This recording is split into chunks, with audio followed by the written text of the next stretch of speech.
Bismillahirrahmanirrahim.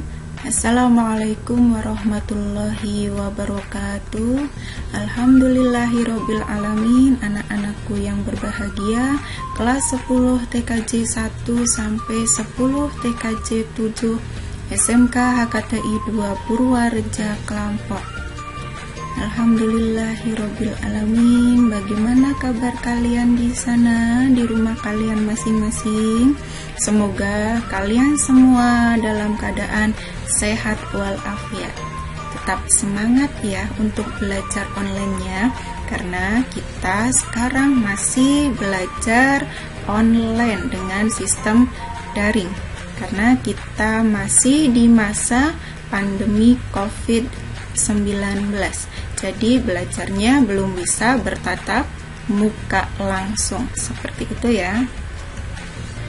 Dan perlu kalian ingat, di masa pandemi COVID-19 ini, kalian harus tetap semangat belajar dan semangat untuk menjaga kesehatan. Tentunya kalian ketika keluar rumah sebelum atau sesudahnya, alangkah baiknya kalian untuk selalu mencuci tangan. Dan ketika kalian keluar dari rumah, kalian dimohon untuk mengenakan atau menggunakan masker sebagai pelindung diri kalian dari udara luar ya, seperti itu. Baik, pada pagi hari ini kita akan belajar mata pelajaran bahasa Indonesia ya. Yang selanjutnya masih bersama saya Bu Deni Dwi Yuli Hastuti SPD. Mata pelajarannya masih sama, tadi sudah saya sampaikan, yaitu mata pelajaran bahasa Indonesia. Ini merupakan pertemuan kita yang kedua. Dengan topik materi yang akan kita bahas masih seperti minggu kemarin. Jadi minggu ini kita masih melanjutkan pertemuan yang sebelumnya. Dan perlu kalian ingat, untuk informasi sedikit saja tentang penilaian setiap pertemuan. Ini perlu kalian pahami sekali ya, biar kalian itu tidak lupa. Jadi ada penilaian setiap pertemuan. Di antaranya itu 1, ada presensi atau kehadiran. Di mana presensi atau kehadiran ini wajib kalian ikuti sebagai bukti kehadiran kalian mengikuti pelajaran bahasa Indonesia. Yang kedua, ada penilaian catatan materi. Penilaian catatan materi ini akan saya ambilkan dari materi yang kalian tuliskan di buku catatan. Jadi setiap informasi yang saya sampaikan itu silahkan kalian catat di buku catatan kalian masing-masing. Dan nanti ketika kita sudah bertemu langsung, bertatap muka langsung di ruang kelas, itu catatan kalian akan saya cek dan saya nilai ya. Yang berikutnya ada penilaian kuis. Penilaian kuis ini nanti kalian silahkan buka link yang saya sudah sharekan. Jadi kalian buka, kemudian kalian jawab ya, sesuai dengan informasi soalnya. Nah, saya mohon dalam menjawab kuis ini kalian kerjakan sebaik mungkin, semaksimal mungkin, karena bisa sebagai tambahan nilai untuk kalian. Seperti itu ya, informasi pengingat saya untuk kalian berkaitan dengan penilaian setiap pertemuannya. Yang selanjutnya, materi yang akan kita bahas pada pagi hari ini yaitu melanjutkan materi yang sebelumnya, yaitu tentang apa ya? Masih ingat apa tidak? Iya, tentang materi teks laporan hasil observasi atau yang kita biasa singkat dengan teks LHO. Ya, diingat-ingat, teks LHO itu sama saja dengan teks laporan hasil observasi. Baik, selanjutnya. Nah, ada kompetensi dasar yang harus saya informasikan ke kalian, yang perlu kalian ketahui juga. Kompetensi dasar untuk hari ini yaitu 3.2 yang bunyinya menganalisis isi dan aspek kebahasaan dari minimal 2 teks laporan hasil observasi berkaitan dengan bidang pekerjaan. Ya, ini adalah KD untuk hari ini. Yang selanjutnya, tujuan pembelajaran yang akan kita capai pada hari ini yaitu setelah mempelajari tema ini, peserta didik atau kalian diharapkan mampu apa? Mampu menganalisis isi dan aspek kebahasaan dari minimal 2 teks laporan hasil observasi berkaitan dengan bidang pekerjaan. Ya, itu tujuan pembelajaran kita hari ini. Berikutnya, teks laporan hasil observasi ini atau teks LHO saya sendiri yang menyampaikan, berarti saya sendiri yang menyusun. Seperti itu ya anak-anakku yang berbahagia. Nah, yang berikutnya ada peta konsep. Peta konsep untuk teks LHO hari ini berkaitan dengan isi dan aspek kebahasaan meliputi 1. Struktur teks laporan hasil observasi. Yang kedua, ada kaidah kebahasaan teks laporan hasil observasi atau yang disingkat tadi apa? Teks LHO. Pada informasi yang pertama, struktur teks laporan hasil observasi itu dibagi lagi menjadi beberapa poin. Di antaranya, 1. Ada definisi atau pernyataan umum. Yang kedua, ada deskripsi bagian. Yang ketiga, ada deskripsi manfaat. Yang keempat, ada penutup atau simpulan. Itu pada bagian struktur teks laporan hasil observasi. Yang berikutnya, pada kaidah kebahasaan teks laporan hasil observasi juga masih dibagi menjadi beberapa bagian, meliputi 1. Kata kerja, nama lainnya adalah verba dan kata benda atau nomina. Yang kedua, ada afiksasi atau proses pengimbuhan. Yang ketiga, kalimat definisi dan kalimat deskripsi. Yang keempat, kalimat simpleks dan kalimat kompleks. Yang kelima, menggunakan konjungsi. Yang keenam, terdapat sinonim dan antonim. Jadi ini adalah peta konsep pada hari ini yang akan kalian dapatkan informasinya, ya, seperti itu. Selanjutnya, kita langsung ke bagian yang pertama, yaitu seputar struktur teks laporan hasil observasi.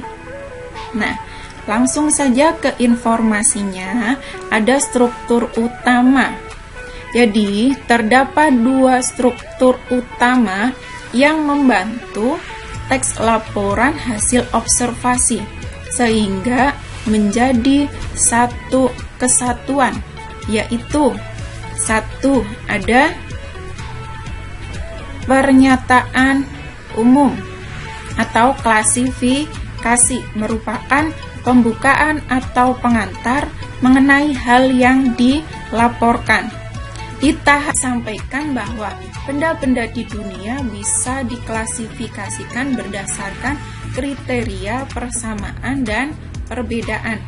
Yang kedua, anggota atau aspek yang dilaporkan, merupakan bahasan atau rincian tentang objek yang diamati. Itu informasi awal seputar struktur teks laporan hasil observasi. Yang selanjutnya, secara rinci, teks laporan hasil observasi itu memiliki struktur tersendiri. Pak, coba ada yang sudah tahu apa belum? Baik, kalau belum, akan langsung saya informasikan saja ya. Yang pertama, yaitu ada definisi atau pernyataan umum. Yang kedua, ada deskripsi bagian. Yang ketiga, ada deskripsi manfaat. Kemudian yang keempat, itu ada penutup atau simpulan. Ini adalah struktur rinci teks laporan hasil observasi. Ya, paham ya? Ada 4 itu. Yang selanjutnya, saya jelaskan satu persatu. Yang pertama, ada definisi umum atau pernyataan umum. Ini merupakan pembukaan yang berisi pengertian mengenai sesuatu yang dibahas di dalam teks. Atau lebih singkatnya, definisi umum ini atau pernyataan umum berisi hal-hal umum seperti definisi, pengklasifikasian, dan lainnya. Nah, lainnya di sini itu sebagai pembuka, seperti itu ya. Yang kedua, ada definisi bagian. Definisi bagian ini merupakan bagian yang berisi ide pokok dari setiap paragraf. Nah, di sini penjelasannya lebih rinci. Makanya ada penjelasan lainnya yang menginformasikan bahwa definisi bagian merupakan penjelasan detail mengenai objek atau bagian-bagiannya. Paham ya? Dua informasi struktur ini, ada definisi umum, ada definisi bagian. Yang berikutnya, yang ketiga, ada definisi manfaat. Definisi manfaat itu merupakan bagian yang menjelaskan manfaat dari sesuatu yang dilaporkan. Nah, ini merupakan menjelaskan manfaat dari objek yang dilaporkan. Seperti itu. Kemudian yang keempat, ada penutup atau simpulan. Penutup atau simpulan merupakan bagian rincian akhir dari teks. Ya, pada bagian ini nanti akan dirinci secara serinci-rincinya ya dari teks yang ada sebelumnya. Ini merupakan bagian dari penutup atau simpulan. Baik, ada 4 tadi struktur teks laporan observasi. Yang selanjutnya, ada contoh dari setiap informasi dari struktur teks laporan hasil observasi. Supaya apa? Supaya kalian bisa memahami. Nah, di sini saya jelaskan satu persatu dari contoh masing-masing struktur teks laporan hasil observasi. Yang pertama, ada definisi atau pernyataan umum. Silahkan kalian perhatikan contoh teksnya, di mana teksnya di situ berbunyi, wayang adalah seni pertunjukan yang telah ditetapkan sebagai warisan budaya asli Indonesia. Saya membacakannya satu kalimat ya. Nah, kalian ketahui, kalian perhatikan di situ, saya bedakan warnanya untuk tulisannya. Ada warna ungu sama warna hitam. Kalian perhatikan pada kalimat yang berwarna ungu. Kalimat yang berwarna ungu ini merupakan sebagai contoh dari definisi. Kenapa kok dikatakan sebagai contoh definisi? Karena di situ menjelaskan tentang wayang, ya, menginformasikan seputar wayang dengan ditandai dengan kata A, B, adalah ini sebagai informasi bahwa kalimat ini sebagai definisi, ya. Yang selanjutnya, definisi itu kan tadi hanya menjelaskan hal yang umum. Jadi di situ juga menjelaskan informasinya masih umum, ya. Umum itu ya masih luas, masih bisa diperinci menjadi kalimat yang lebih detail. Nah, pada bagian bawahnya ini hanya sebatas sebagai informasi saja, ya, seperti itu.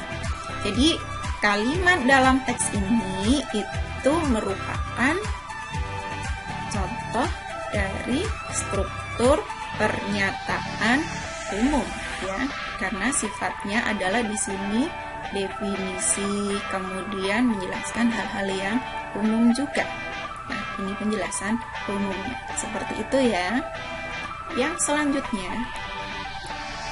ada deskripsi bagian. Sama, saya berikan contoh teksnya agar kalian itu memahami. Sama seperti yang tadi, saya bedakan tulisannya, ada warna hitam, ada warna apa di situ, ya, Mirabella, ya. Ya, kalian silahkan perhatikan informasinya. Saya bacakan, wayang kulit dilihat dari umur dan gaya pertunjukannya pun dibagi lagi menjadi bermacam jenis. Jenis yang paling terkenal karena diperkirakan memiliki umur paling tua adalah wayang Purwa. Purwa berasal dari bahasa Jawa yang berarti awal. Wayang ini terbuat dari kulit kerbau yang ditata dan diberi warna sesuai kaidah ulasan wayang pedalangan, serta diberi tangkai dari bahan tanduk kerbau bule yang diolah sedemikian rupa. Nah, ada warna hitam, ada warna Mirabella. Pada warna Mirabella ini menunjukkan sebagai contoh dari apa? Deskripsi, karena di situ menjelaskan lebih detail tentang objek yang diamati. Makanya di sini sudah jelas sebagai struktur bagian deskripsi bagian, karena menjelaskan tentang bagian dari wayang Purwa, seperti itu, ya. Ya, yang selanjutnya ada deskripsi manfaat. Kembali lagi saya contohkan dalam bentuk teksnya. Deskripsi manfaat. Nah, di situ saya bedakan menjadi 3 warna. Ada warna hitam, warna merah, sama warna kuning. Silahkan kalian perhatikan contoh teksnya atau contoh kalimat-kalimatnya. Semua jenis wayang di atas merupakan wujud ekspresi kebudayaan yang dapat dimanfaatkan dalam berbagai kehidupan, antara lain sebagai media pendidikan, media informasi, dan media hiburan. Wayang bermanfaat sebagai media pendidikan karena isinya banyak memberikan ajaran kehidupan kepada manusia. Ya, setelah kalian melihat membacanya, kira-kira benarkah contoh teks tersebut merupakan contoh dari deskripsi manfaat? Ada yang bisa menjawabnya? Ya, ini memang sudah contoh dari deskripsi manfaat. Nah, ya, karena apa? Menjelaskan manfaat dari objek yang diamati. Nah, objek yang diamati itu apa? Ya, wayang. Seputar pertunjukan dari wayang, manfaat dari pertunjukan wayang. Nah, di sini adalah termasuk ke dalam informasi dari bagian struktur deskripsi manfaat. Karena tadi apa? Menjelaskan seputar manfaat pertunjukan dari wayang. Ya, paham ya? Yang berikutnya ada penutup atau simpulan. Lagi saya buka contoh dalam bentuk teks, ya, biar kalian lebih memahaminya lagi. Contoh teksnya berbunyi, pada era modern ini, wayang juga banyak digunakan sebagai media informasi. Ini lihat pada pagelaran wayang yang disisipi informasi tentang program pembangunan seperti keluarga berencana atau KB, pemilihan umum, dan sebagainya. Yang terakhir, meski semakin jarang, wayang masih tetap menjadi media hiburan. Jadi, teks ini itu menjelaskan tentang apa? Bagian rincian akhir teks. Jadi, pada bagian ini merupakan penutup atau simpulan. Rinciannya seputar apa? Ya, seputar informasi tadi, seputar pagelaran wayang, ya. Jadi ini merupakan bagian struktur penutup atau simpulan, ya, seperti itu. Udah paham ya struktur dari teks laporan hasil observasi. Baik, yang selanjutnya. Ada pertanyaan di situ karena kita sudah masuk pada poin yang kedua seputar aspek kebahasaan teks laporan hasil observasi. Nah, pahamkah kalian? Nah, pertanyaannya di situ, lalu apa saja sih unsur kebahasaan teks laporan hasil observasi?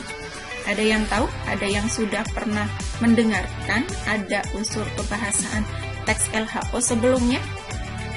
Baik, kalau sudah tapi lupa atau ada yang belum sama sekali, mari kita simak informasinya. Akan saya jelaskan sedetailnya, ya, seperti itu. Aspek kebahasaan teks laporan hasil observasi. Nah, itu ada informasi di bawahnya. Ciri bahasa, aspek kebahasaan atau kaidah kebahasaan yang digunakan dalam teks laporan hasil observasi antara lain. 1. Menggunakan kata kerja atau verba dan kata benda atau nomina. Yang kedua, afiksasi atau proses pengimbuhan. Yang ketiga, terdapat kalimat definisi dan kalimat deskripsi. Yang keempat, terdapat kalimat simpleks dan kalimat kompleks. Yang kelima, menggunakan konjungsi. Nah, yang keenam tadi apa? Terdapat sinonim dan antonim. Ada 6 aspek kebahasaan teks laporan hasil observasi. Yang pertama apa tadi? Ya, menggunakan kata kerja atau verba dan kata benda atau nomina. Yang kedua, afiksasi. Yang ketiga, terdapat kalimat definisi dan kalimat deskripsi.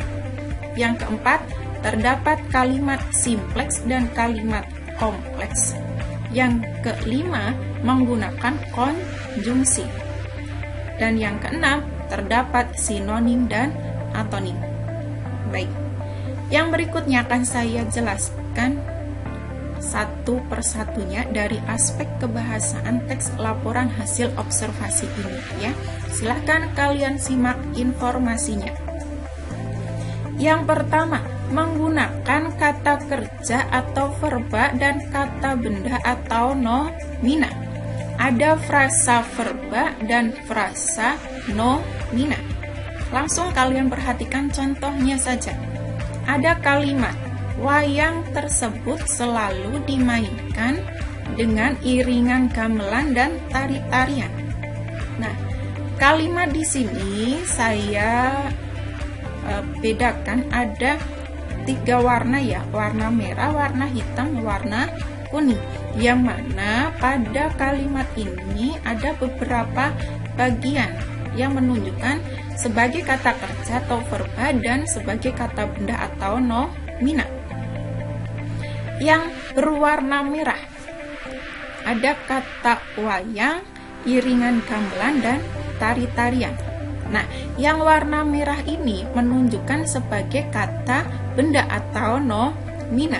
Kata benda itu terdiri atas benda mati dan benda hidup. Benda mati itu ya yang tidak bergerak. Contohnya ada pintu, ada lemari, kemudian ada handphone dan lain sebagainya. Itu contohnya ya. Sedangkan yang benda hidup itu berarti ada manusia, hewan, dan tumbuhan. Jadi kalian sekarang sudah paham ya, kalau yang berwarna merah itu menunjukkan sebagai kata benda atau nomina. Yang berikutnya, yang warna kuning ini menunjukkan sebagai kata kerja atau verba.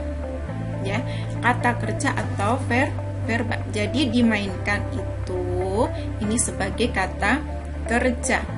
Yang namanya kata kerja itu bisa berawalan me, di, ber, ke, ataupun ter, ya. Ini. Yang berikutnya, wayang tersebut selalu dimainkan dengan iringan gamelan dan tari-tarian. Saya ulangi lagi. Nah, di sini kita akan belajar tentang frasa verba dan nomina. Lagi-lagi saya bedakan warna tulisannya. Ada warna merah, ada warna biru, hitam, dan mirabella. Ya, silakan kalian perhatikan. Wayang tersebut ini termasuk ke dalam frasa nomina karena kata pembentuknya itu berupa kata benda. Jadi di sini sebagai frasa nomina karena terdiri atas dua kata atau lebih.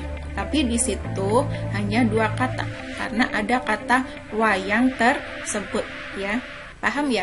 Nah, yang berikutnya ada warna biru dengan bunyi kata selalu dimainkan. Nah, ini itu sebagai apa? Ya, frasa verba. Frasa verba itu karena kata pembentuknya sebagai kata kerja atau verba. Nah, di sini itu terdiri atas dua kata. Ya, frasa itu terdiri atas dua kata atau lebih. Nah, dimainkan tadi sebagai verba. Ingat-ingat, yang namanya verba itu tidak harus berawalan di, tapi bisa me, ber, ke, atau ter. Ya, udah paham ya? Ini sebagai frasa verba. Yang selanjutnya, ada kata iringan gamelan dan tari-tarian. Ini sebagai frasa nomina karena kata pembentuknya adalah nomina atau kata benda. Kata itu terdiri atas dua kata atau lebih yang bunyinya iringan gamelan dan tari-tarian. Paham ya? Jadi frasa itu lebih dari satu kata. Yang selanjutnya, yang kedua ada afiksasi atau proses pengimbuhan. Nah, perlu kalian ketahui ada informasi di bawahnya yang berbunyi afiks atau imbuhan adalah bunyi yang ditambahkan pada sebuah kata dasar. Letak afiks tersebut bisa di awal, di tengah, di akhir, atau gabungan di antara tiga imbuhan itu untuk membentuk kata baru yang artinya berhubungan dengan kata pertama. Itu adalah afiks. Afiks itu terdiri atas awalan, sisipan, akhiran, gabungan awalan dan akhiran. Ada istilah lainnya. Afiks yang awalan itu nama lainnya adalah prefiks. Kemudian yang kedua sisipan. Sisipan itu adalah infiks. Yang ketiga, akhiran itu sufiks. Yang keempat, gabungan awalan dan akhiran, istilah lainnya adalah konfiks. Itu ya. Kata berimbuhan adalah kata yang telah mengalami proses pengimbuhan. Nih, atau afiksasi. Imbuhan atau afiksasi adalah morfem terikat yang digunakan dalam bentuk dasar untuk membentuk kata. Hasil dari proses pengimbuhan itu disebut kata berimbuhan atau kata turunan. Nah, kalau di awal itu contohnya ada me, ber, ke, ter, di. Kalau di tengah ada in, ada el, ya. Kemudian kalau di akhir ada afiks an, kan, i, ya contohnya. Kalau yang gabungan, afiksnya itu ada pean, dikan, mekan, mei, dan lain sebagainya. Baik, kita langsung ke contohnya saja. Perhatikan contohnya. Ada imbuhan ber. Nah, kemudian itu menambahkan kata dasar. Kata dasarnya ada kata asal. Nah, itu akan menjadi kata berimbuhan apa? Akan membentuk kata baru apa? Nah, kalian tentunya sudah tahu. Kalau ber itu berarti sebagai apa? Awalan ya. Ini awalan. Arti nanti di sini akan membentuk kata baru yaitu menjadi berasal. Ini sudah sebagai kata berimbuhan. Paham ya? Yang berikutnya ada men. Ini masih saya contohkan contohnya awalan. Men. Me ya, berawal dari me.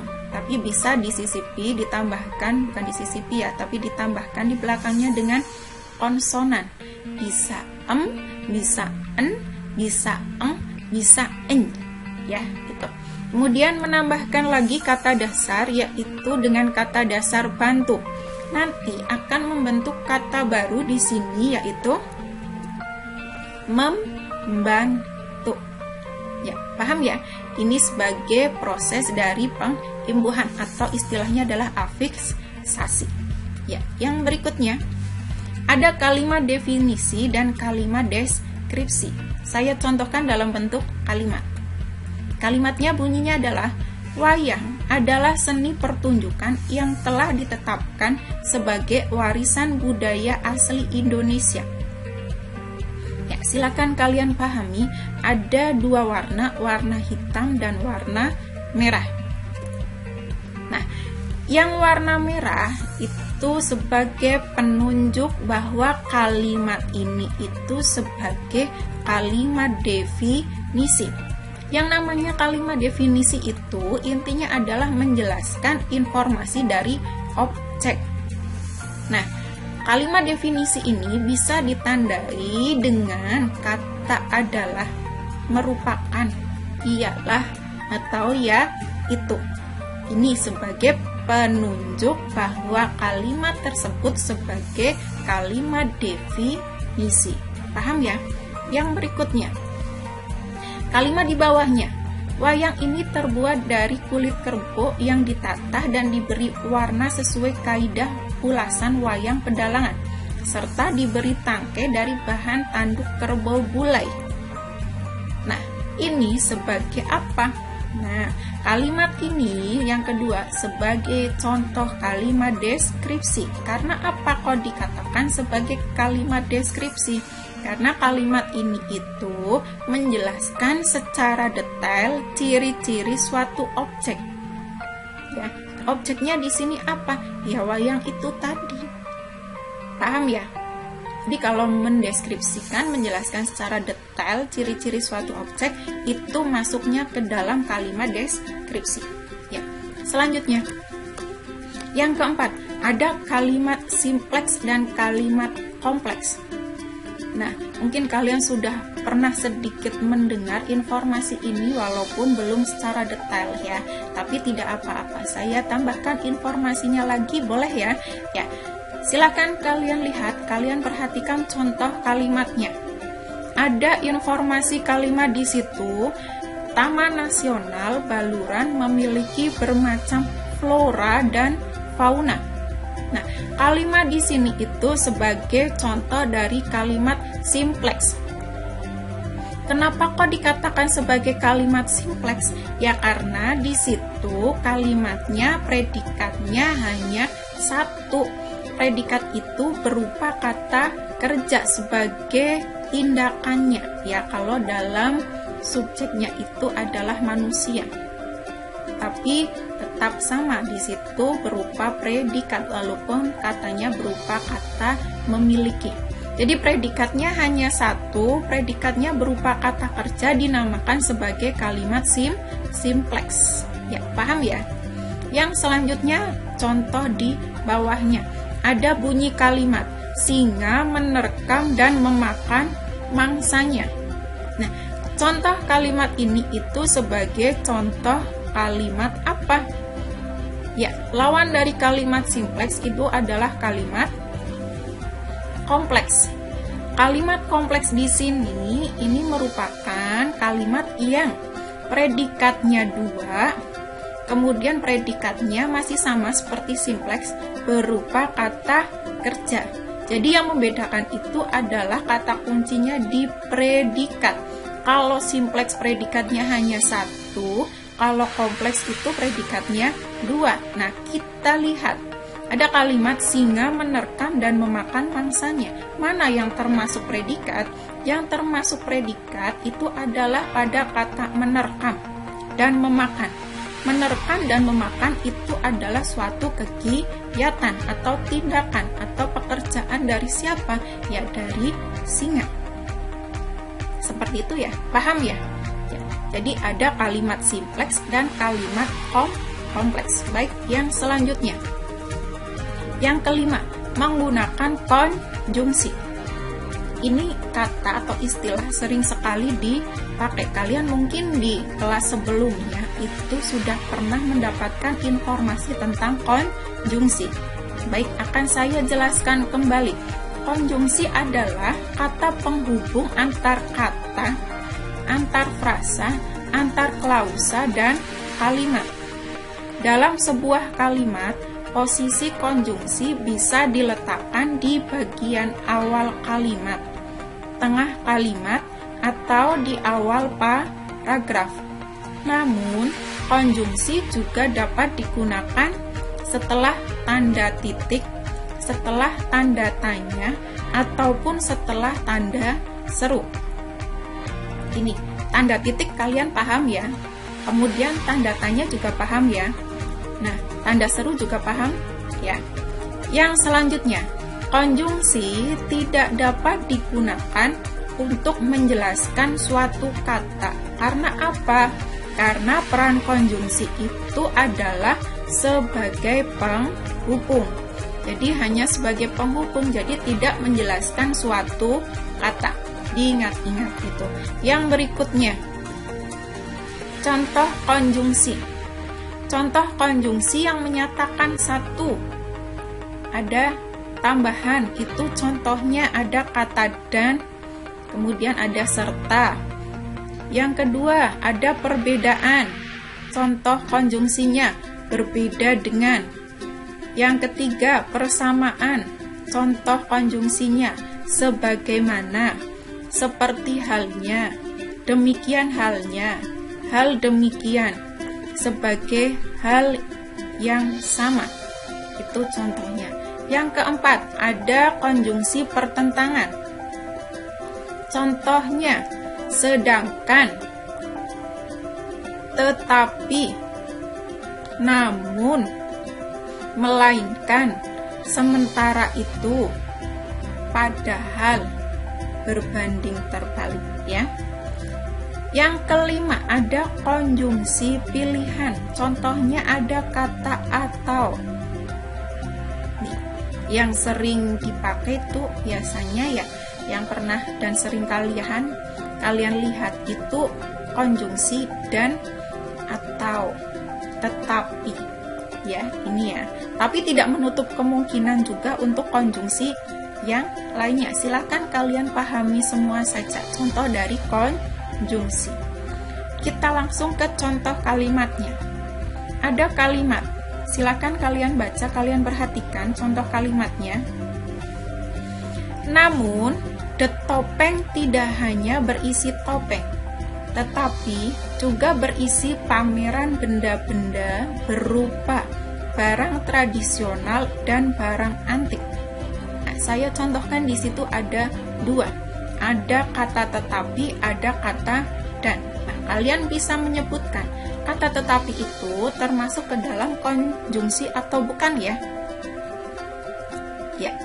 Oh, yang ini dulu ternyata ya. Ya, betul.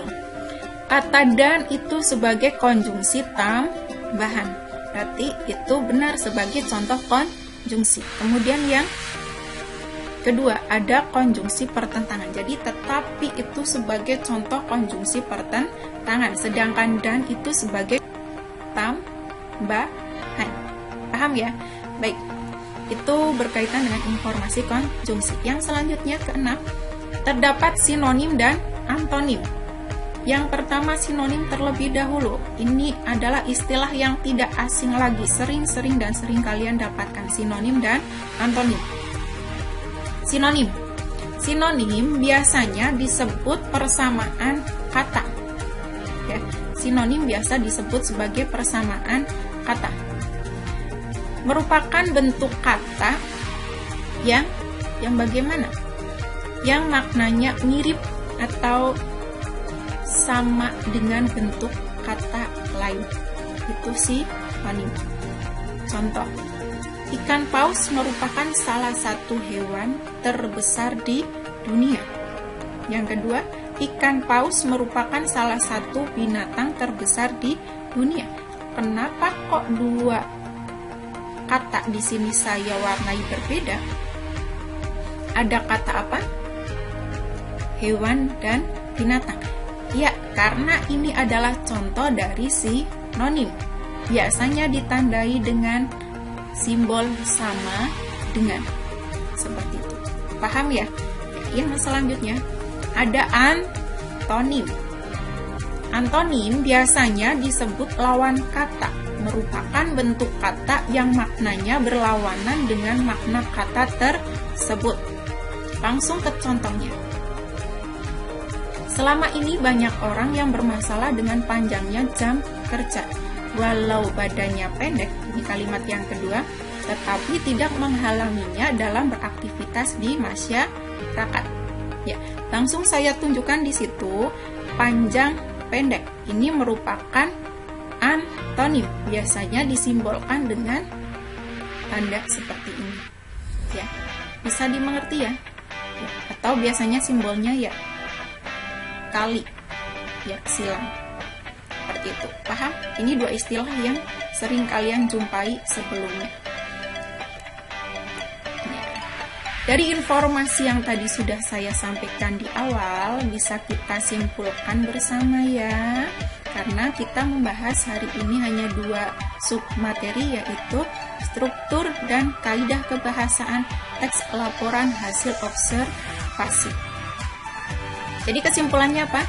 Dalam struktur teks LHO, laporan hasil observasi, terdapat dua struktur utama yang membantu teks laporan hasil observasi sehingga menjadi satu kesatuan, yaitu satu, ada pernyataan umum atau klasifikasi, yang kedua anggota atau aspek yang dilaporkan. Ini ya, ada dua. Namun secara rinci teks LHO memiliki struktur teks sebagai berikut. 1.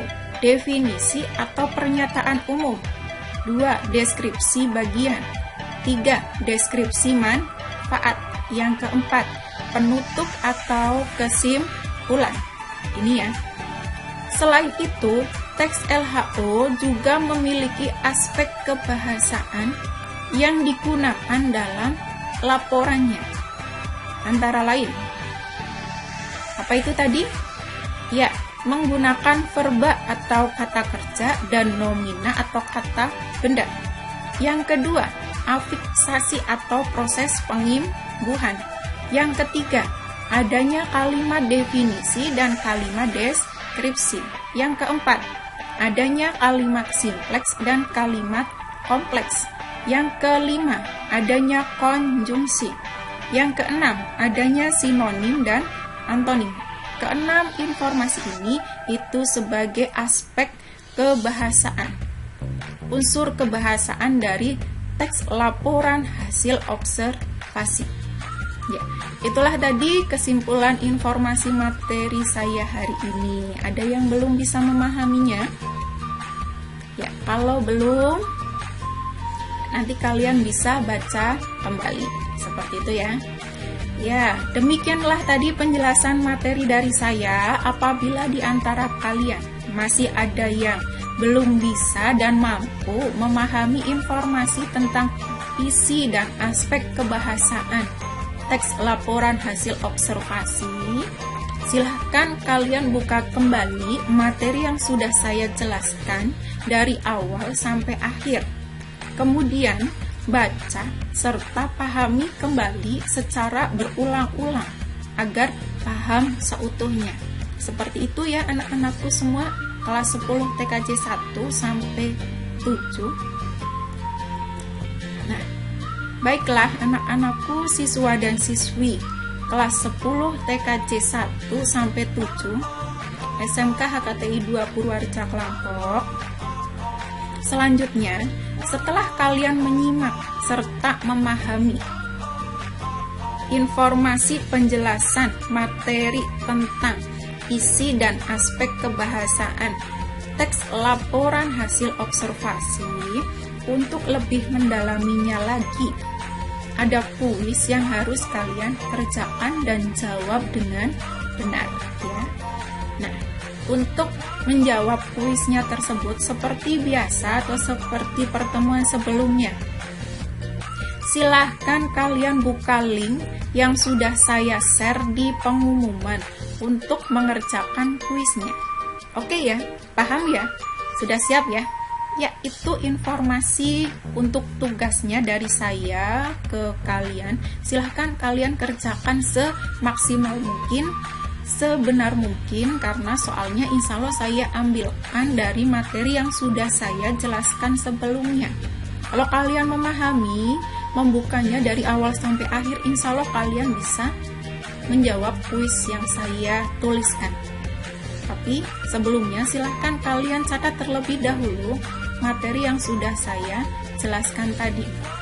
Atau kalau tidak ya kerjakan dulu, bolehlah nanti kalian mencatatnya. Yang penting kuis dikerjakan, catatan ada, dan kehadiran juga ada. Seperti itu, paham? Ada pepatah atau